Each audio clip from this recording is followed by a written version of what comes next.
Now, thanks largely to our rich multicultural heritage, Australian cuisine is a collection of dishes from right around the world. 150 years ago, the first Australian colonial cookbook featured recipes for mutton, emu and even roast wombat. I understand it's quite nice.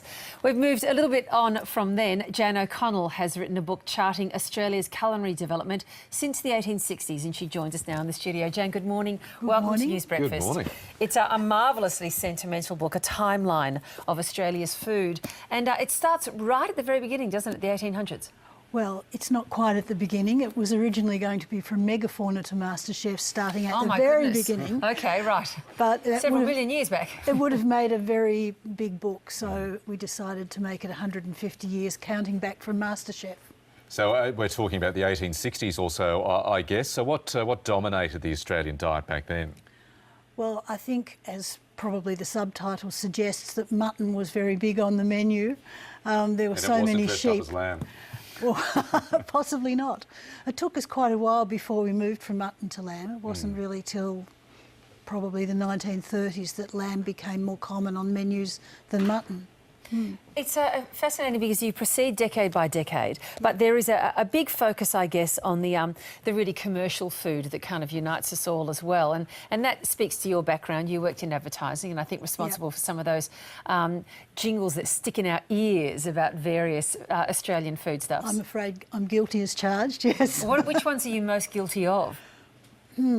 Well, there was some work for 4 and 20 pies, some work for the original launch commercial for Yoplait, which I developed. The French one, Yoplait? Yoplait, French for yoga. French for young. Yes. And one of my all-time favourites, the Cool Mint.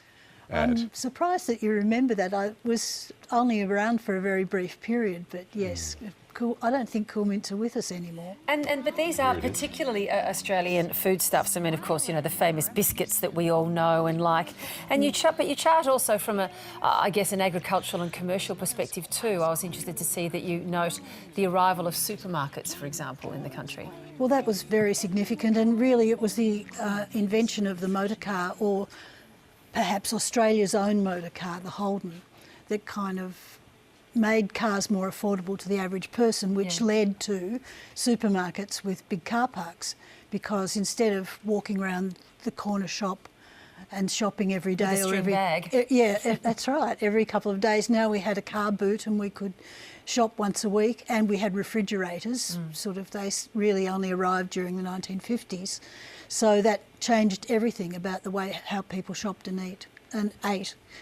How important was the arrival of people from overseas, the Italians and the Greeks in the late 40s and 50s, the Vietnamese from the late 70s, in terms of changing the makeup of our diet? I think that was quite an important thing, but also around that time in the 1960s, or late 50s, 1960s, Australians started to travel more because international air travel became somewhat more affordable, and as we travelled more, we discovered new foods overseas and wanted to try them at home. So I think a number of factors were involved there.